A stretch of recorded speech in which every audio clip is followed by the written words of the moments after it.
Assalamualaikum warahmatullahi wabarakatuh. Semangat pagi anak-anakku semua. Hayo, masih semangat tidak hari ini? Harus dan selalu ya anak-anak, semangat ada di hati dan jiwa kita. Ya, kali ini Uspinda akan menerangkan pembelajaran pendidikan kewarganegaraan. Minggu yang lalu Uspinda sudah membahas penerapan sila-sila Pancasila dari sila pertama sampai sila kelima. Ya, dalam penerapan sila-sila Pancasila di kehidupan sehari-hari ini dibagi menjadi tiga, berkaitan ada tiga. Yang pertama yaitu yang berkaitan dengan manusia, yang kedua yang berkaitan dengan hewan, dan yang terakhir yaitu berkaitan dengan tumbuhan. Nah, minggu yang lalu Uspinda sudah membahas yang berkaitan dengan manusia. Kali ini Uspinda akan melanjutkan yaitu yang berkaitan dengan hewan dan tumbuhan. Uspinda lanjutkan. Nah, ada contoh penerapan sila-sila Pancasila yang berkaitan dengan hewan atau dalam menyayangi hewan. Nanti Uspinda akan kaitkan juga sambil mengingat sedikit demi sedikit pembelajaran minggu kemarin yang berkaitan dengan manusia. Yuk langsung saja sila yang pertama. Masih ingat ya bunyi sila pertama sampai kelima. Kita langsung saja ke contohnya. Sila yang pertama yaitu yang berkaitan dengan menyayangi hewan, yaitu menyayangi hewan peliharaan merupakan bukti rasa syukur kita terhadap anugerah Tuhan. Oh, berarti di sini kita harus mempunyai rasa syukur karena kita sudah diberikan adanya hewan peliharaan, berarti kita harus menyayangi, tidak boleh menyia-nyiakan hewan itu tadi. Kalau yang berkaitan dengan manusia, contohnya ya kita harus bersyukur apa yang telah diberikan Allah, apa yang telah dianugerahkan Allah kepada kita. Selain itu juga ada contohnya yaitu kita harus menghargai, menghormati orang lain yang sedang beribadah sesuai dengan keyakinannya. Tidak boleh mengganggunya. Ingat ya, menghargai atau menghormatinya. Sila selanjutnya yaitu sila kedua yang berkaitan dalam hewan, yaitu merawat hewan peliharaan yang sakit. Misalnya di rumah kalian punya hewan peliharaan kucing. Jika kucingnya sakit ya diobati, dirawat, tidak boleh didiamkan, ya kasihan kucingnya.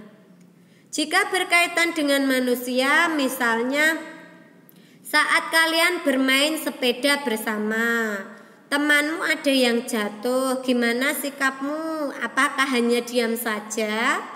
Tentu tidak. Kalian harus membantu menolong temanmu itu tadi. Misalnya menaikkan sepedanya tadi yang jatuh, terus membantu membersihkan luka temanmu tadi yang jatuh, dan lainnya. Lanjut sila yang ketiga yang berkaitan dengan hewan, yaitu memiliki kebanggaan terhadap hewan-hewan asli Indonesia yang unik dan beragam.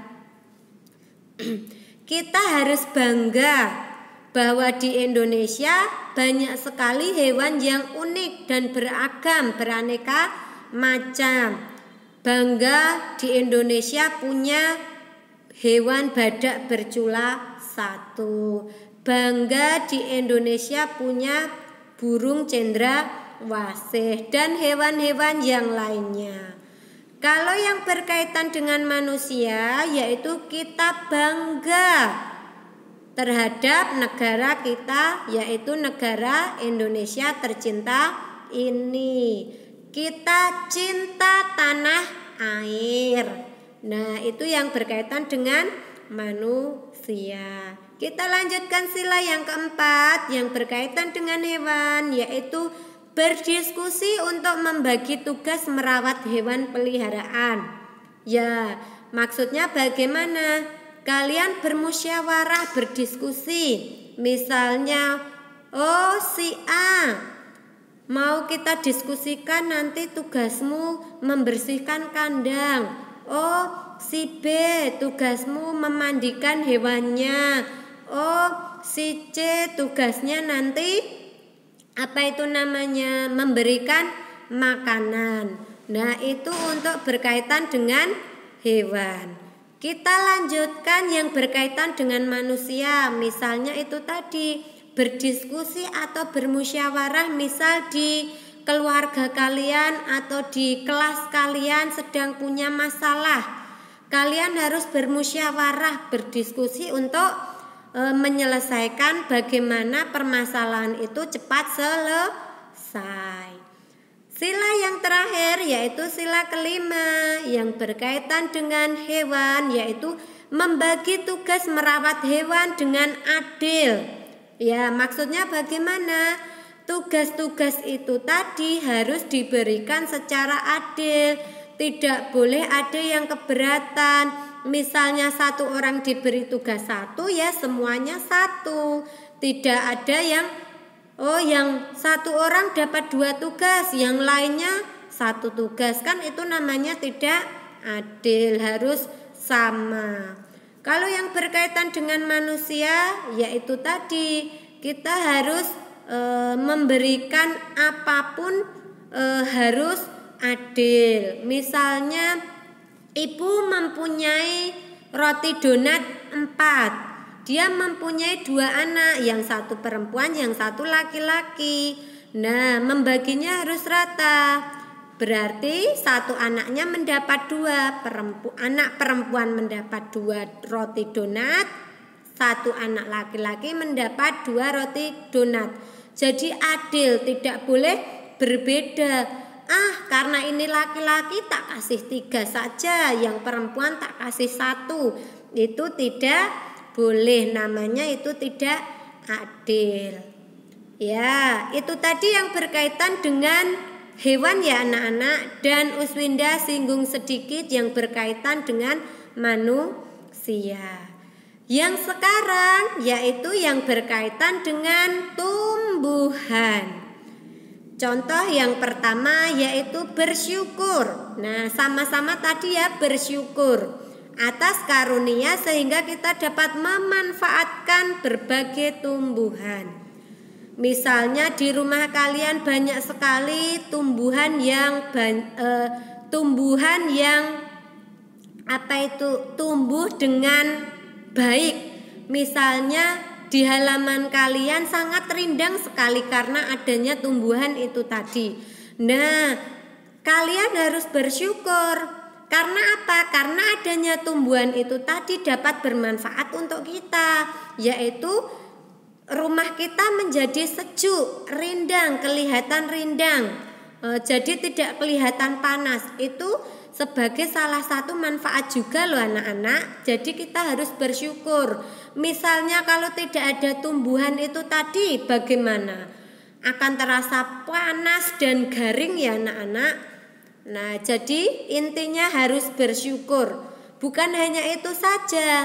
Misalnya kalau kalian di rumah punya pohon mangga. Nah, di saat musim mangga otomatis akan berbuah. Bermanfaat enggak buahnya untuk kita? Pasti bukan hanya buahnya saja, banyak akan manfaatnya. Lanjut, bangga terhadap tumbuhan langka di Indonesia. Tadi tidak hanya bangga terhadap hewan ya, tetapi juga tumbuhan. Contohnya ada bunga yang langka di Indonesia. Contoh Rafflesia arnoldi. Kita harus bangga, oh Indonesia punya bunga atau tumbuhan langka yang belum tentu negara lain memilikinya. Yang terakhir yaitu bersama-sama menjaga kelestariannya. Nah, tidak boleh kita malah merusaknya. Di hutan sudah banyak sekali pohon-pohon, tumbuhan. Kita harus menjaga kelestariannya. Tidak kok malah kita menebangi hutan, menebangi pohon atau tumbuhan secara liar. Itu namanya bukan menjaga, tetapi malah merusak.